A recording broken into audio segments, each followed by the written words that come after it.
ಗೌಡನಬಾವಿ ಸುಕ್ಷೇತ್ರ ಕಟ್ಟೆ ಬಸವೇಶ್ವರ ಜಾತ್ರಾ ಮಹೋತ್ಸವದಂದು ದುಂದು ವೆಚ್ಚಕ್ಕೆ ಕಡಿವಾಣ ಸಾಮೂಹಿಕ ವಿವಾಹ ಹೊಸ ಜೀವನಕ್ಕೆ ಕಾಲಿಟ್ಟ ನವಜೋಡಿಗಳಿಗೆ ಶುಭ ಹಾರೈಸಿದ ಪೂಜ್ಯರು. ಮಸ್ಕಿ ಶಾಸಕ ಬಸವನಗೌಡ ತುರ್ವಿಹಾಳ್ ಪಟ್ಟಣದ ಸುಕ್ಷೇತ್ರ ಗೌಡನಬಾವಿಯ ಪೂಜ್ಯ ಶ್ರೀ ಅಮರೇಶ ತಾತನವರ ನೇತೃತ್ವದಲ್ಲಿ 26ನೇ ವರ್ಷದ ಜಾತ್ರಾ ಮಹೋತ್ಸವ ಅತಿ ವಿಜೃಂಭಣೆಯಿಂದ ಜರುಗಿತು. ವೇದಿಕೆ ಮೇಲಿರುವ ಪೂಜ್ಯರು, ಮಠಾಧೀಶರು ಮತ್ತು ಜನಪ್ರತಿನಿಧಿಗಳು ಚಾಲನೆಯನ್ನ ನೀಡಿದ್ದಾರೆ. 14 ನವಜೋಡಿಗಳಿಗೆ ಹೊಸ ಜೀವನಕ್ಕೆ ಕಾಲಿಟ್ಟು ಸಾಮೂಹಿಕ ವಿವಾಹ ಪ್ರತಿ ವರ್ಷ ಶ್ರೀಮಠದಲ್ಲಿ ಜರುಗುತ್ತಿದ್ದು, ಅವರ ಬಾಳಿನಲ್ಲಿ ಆ ಭಗವಂತನು ಒಳ್ಳೆಯದನ್ನ ಕರುಣಿಸಲಿ, ದುಂದು ವೆಚ್ಚಕ್ಕೆ ಕಡಿವಾಣ ಹಾಕುವಂತೆ ಹೊಸ ಜೀವನಕ್ಕೆ ಕಾಲಿಟ್ಟ ನವಜೋಡಿಗಳಿಗೆ ಶುಭ ಹಾರೈಸಿದ್ದಾರೆ. ಮಸ್ಕಿ ಶಾಸಕ ಮತ್ತು ಪೂಜ್ಯರು ಮಾತನಾಡಿ, ಗುಡುಗುಂಟ ಅಮರೇಶ್ವರ ಪುರಾಣ ಮುಕ್ತಾಯ ಹಾಗೂ ಪ್ರತಿ ವರ್ಷದಂತೆ ಈ ವರ್ಷವೂ ಪೂಜ್ಯರಿಂದ ನಡೆದುಕೊಂಡು ಬಂದ ಜಾತ್ರಾ ಮಹೋತ್ಸವ. ಈ ಕಾರ್ಯಕ್ರಮದಲ್ಲಿ ಜನಪ್ರತಿನಿಧಿಗಳು, ಮಠಾಧೀಶರು, ಅನೇಕ ಪೂಜ್ಯರು ಭಾಗವಹಿಸಿ ಕಾರ್ಯಕ್ರಮ ಯಶಸ್ವಿಗೊಳಿಸಿದ್ದಾರೆ. ಮಾಜಿ ಶಾಸಕ ಪ್ರತಾಪಗೌಡ ಪಾಟೀಲ್, ಮಸ್ಕಿ ಶಾಸಕ ಆರ್ ಬಸವನಗೌಡ ತುರ್ವಿಹಾಳ್, ಪೂಜ್ಯರು, ಮಹಾಂತೇಶ ಜಾಲವಾಡಗಿ, ಅನೇಕ ಮುಖಂಡರು ಭಾಗವಹಿಸಿದ್ರು. ಈ ಸಂದರ್ಭದಲ್ಲಿ ಊರಿನ ಮತ್ತು ಸುತ್ತಮುತ್ತಲಿನ ಭಕ್ತಾದಿಗಳು ಭಾಗವಹಿಸಿ ಕಾರ್ಯಕ್ರಮ ಯಶಸ್ವಿಗೊಳಿಸಿದ್ದಾರೆ. ಶರಣಪ್ಪ ಜಾಲಿಹಾಳ್, ಶೇಖರಯ್ಯ ಸ್ವಾಮಿ ಕುರುಕುಂದಿ, ಶಿವಾಚಾರ್ಯ ಗಿಣಿವಾರ ಶಾಸ್ತ್ರಿಗಳು, ಷಟಸ್ಥಳ ಬ್ರಹ್ಮ ಮಹಿಮಾಂತ ದೇವರು, ಸಂತೆಕೆಲ್ಲೂರು ಷಟಸ್ಥಳ ಬ್ರಹ್ಮ, ಪುಟ್ಟಗನೂರು ಬಸವಲಿಂಗ ದೇವರು, ಬಸವರಾಜ ಸ್ವಾಮಿ, ಹಿರೇಮಠ ಕಾರಲ್ಕುಂಟೆ ಸೇರಿದಂತೆ ಅನೇಕರು ಕಾರ್ಯಕ್ರಮದಲ್ಲಿ ಭಾಗಿಯಾಗಿ ಕಾರ್ಯಕ್ರಮ ಯಶಸ್ವಿಗೊಳಿಸಿದ್ದಾರೆ. ಬ್ಯೂರೋ ರಿಪೋರ್ಟ್, ವಿರೂಪಾಕ್ಷಯ್ಯ ಸ್ವಾಮಿ ಸಾಲಿಮಠ, ಅಂತರ್ಗಂಗೆ, ಪ್ರಜಾಪವ ಟಿವಿ, ಮಸ್ಕಿ. ಶ್ರೀಗಳು ಸಂತೆಕೆಲ್ಲೂರಿನ ಶ್ರೀಗಳ ಪಾದಗಳಿಗೆ ನಮಸ್ಕರಿಸುತ್ತಾ ಮತ್ತು ದೇವರಣಿಯ ಸಂತನವರ ಪಾದಗಳಿಗೆ ನಮಸ್ಕರಿಸುತ್ತಾ ವೇದಿಕೆಯ ಮೇಲೆ ಇರ್ತಕ್ಕಂಥ ಎಲ್ಲ ಶರಣರ ಪಾದಗಳಿಗೆ ವಂದಿಸುತ್ತಾ ಈ ಒಂದು ಕಾರ್ಯಕ್ರಮದಲ್ಲಿ ಈ ಒಂದು ಮಂಡಲ ಏನು ನಾಗಪ್ಪ ತಾತನವರು ಲಿಂಗೈಕ್ಯ ಆದ ನಂತರ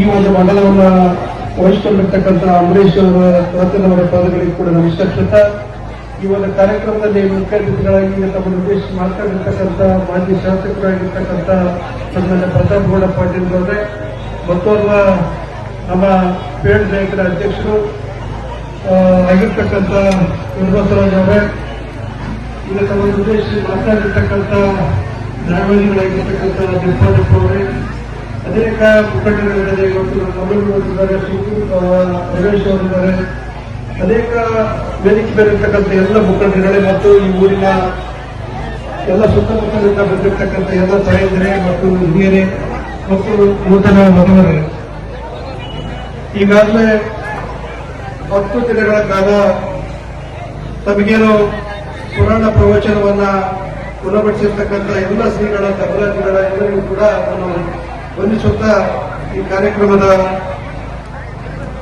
ಏನು ಬಹಳಷ್ಟು ವರ್ಷಗಳಿಂದ ಇವತ್ತು 33 ವರ್ಷಗಳಿಂದ ಗೌಡನಬಾವಿ ಗ್ರಾಮದಲ್ಲಿ ಈ ಜಾತ್ರೆಯನ್ನು ನಡೆಸುವುದರ ಮೂಲಕ ಅನೇಕ ಸಾಮೂಹಿಕ ವಿವಾಹಗಳನ್ನ ಇಲ್ಲಿವರೆಗೆ ಮಾಡಿಕೊಂಡಿರ್ತಕ್ಕಂಥದ್ದು ನಾವೆಲ್ಲರೂ ಕೂಡ ನೋಡ್ಕೊಂಡು ಬಂದಿರ್ತಕ್ಕಂಥದ್ದು. ಯಾಕಂದ್ರೆ ಬಹಳ ಅದ್ದೂರಿಯಾದಂತಹ ಒಂದು ಕಾರ್ಯಕ್ರಮಗಳನ್ನು ಕೂಡ ಈ ಮಠದಿಂದ ಆಗ್ತಾ ಇದೆ.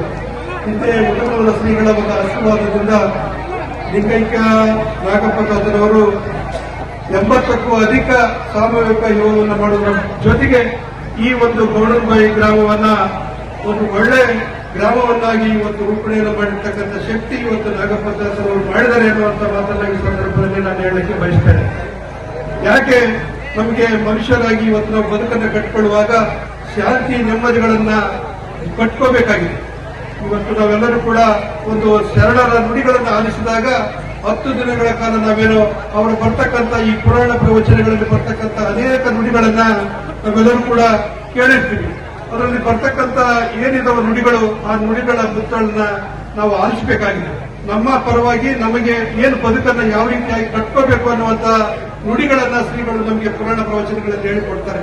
ಇವತ್ತು ನಮಗೆ ವರ್ಷಾದ್ಯಂತ ನಾವು ಭೂಮಿಯನ್ನು ಕೆಲಸ ಮಾಡ್ತೇವೆ, ಕೂಲಿ ಕಾರ್ಮಿಕರಾಗಿ ಮಾಡ್ತೇವೆ, ಅನೇಕ ಕೆಲಸಗಳನ್ನ ಮಾಡೋದ್ರ ಜೊತೆಗೆ ನಮ್ಮ ಬದುಕನ್ನು ಕಟ್ಕೋಬೇಕಾಗಿದೆ. ಅದ್ರ ಜೊತೆಗೆ ಇಂಥ ಜಾತ್ರೆಗಳಲ್ಲಿ ಏನು ಸ್ವಾಮೀಜಿಗಳ ನುಡಿಗಳನ್ನ ತಾವೇನು ಕೇಳ್ತಿರಲ್ಲ, ಅದು ನಿಮಗೆ ವರ್ಷಕ್ಕೊಮ್ಮೆ ಸಿಗ್ತಕ್ಕಂಥ ಭಾಗ್ಯ ಅನ್ನುವಂಥ ಮಾತನ್ನು ನಾನು ಹೇಳಲಿಕ್ಕೆ ಬಯಸ್ತೇನೆ.